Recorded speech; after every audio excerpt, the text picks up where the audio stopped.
Hi there, it's Neil Barker at Custom Pod Limited, and today I'm going to show you how we're going to replace a looking smashed Digitizer assembly on an iPod 2nd Gen Touch.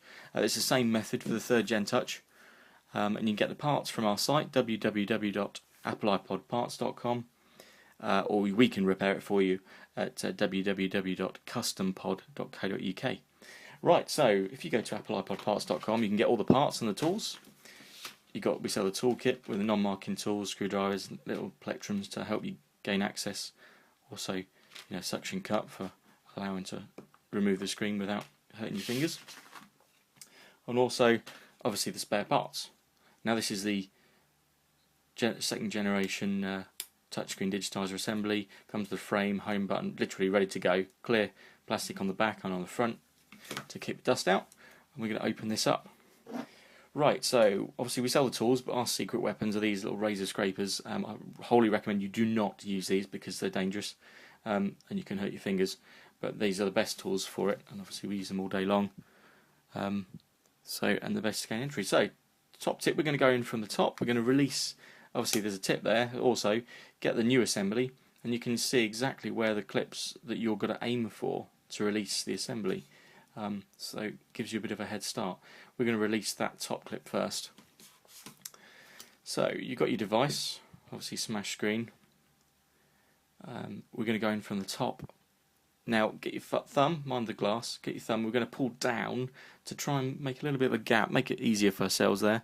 And we're going to put the tool in between the rubber and the metal, not the rubber and the glass. So it's not quite easy with the camera in your way, but bear with me. We're going to go in there. See, we're against the metal. Now, obviously, the way we're going to show you is, even if it wasn't the smashed screen, we're going to allow you to remove this without damaging even the rubber surround, so that you can put it all back in case you wanted to replace the headphone jack and the battery, or and your screen was okay. So we're not going to show you a destructive removal. Hopefully not. Anyway, so we've got that in there. That's going to release that nicely. We're going for another one. This is where your little your plectrums come in handy and your tools, and while that helps it keep the glass up so it springs out instead of popping back in when you're trying to do the other bits. We're going to go in from the side again. We're going to go in between the metal and the rubber, and we're going to flick it out. There we go. See, we've got a bit of an entry there. We're going to work our way down the edge, and you can see the clips you want to be releasing on the new part. So again, it gives you a bit of a tip. And the noise you hear, the little metal tangs inside releasing. Nothing's breaking. Sounds a bit ugly, but it's not. So once you've got a little bit gap down the side appearing, we're going to go for that bottom bit.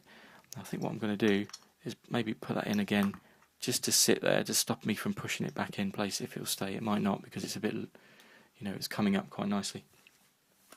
No, it's not going to stay. So we're going to go in from the bottom.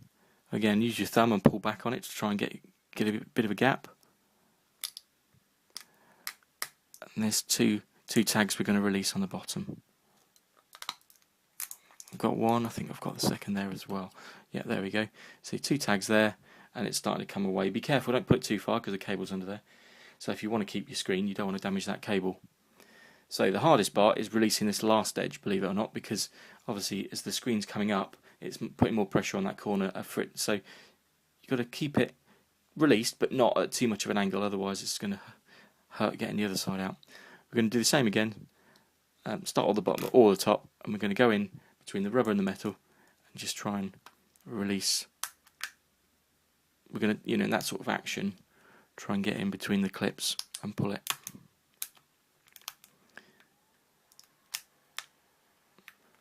This rubber surround's coming up because this screen is well used and well damaged, but this procedure done properly should save your rubber seal for another day.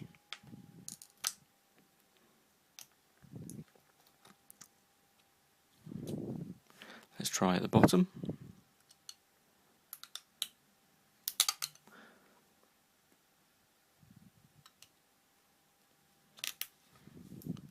Again, doing this with a camera in front of you really doesn't make life easy, but I want to show you everything as I can. There you go. So we've got purchase in there now. We've clicked the button clips, and there's 3 more up the side to do.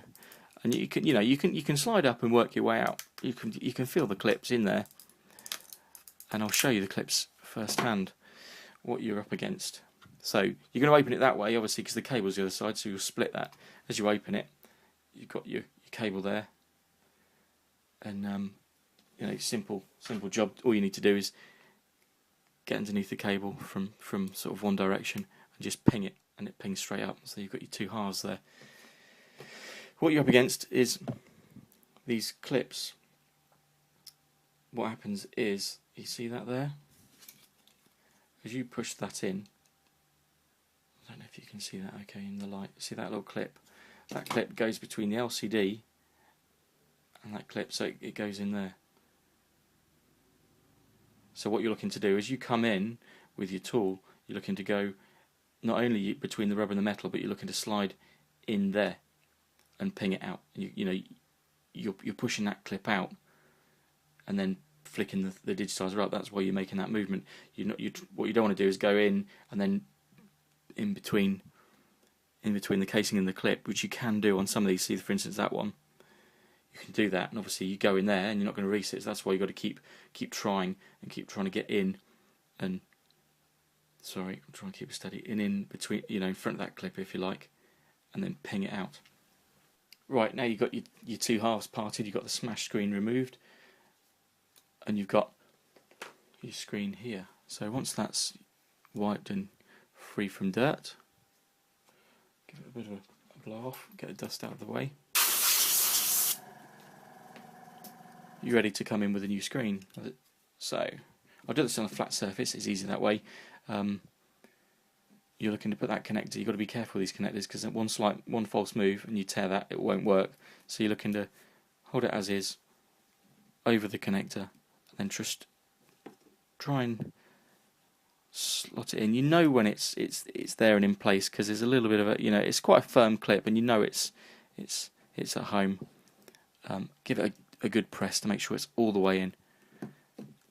And what we're going to do, hold that in 2 halves, maybe give it a final little blow, get the dust out of the way, and then we're going to peel the LCD screen off and place it down. Peel the screen protector off. Obviously you don't want it going those two splitting too much, else you'll break the cable.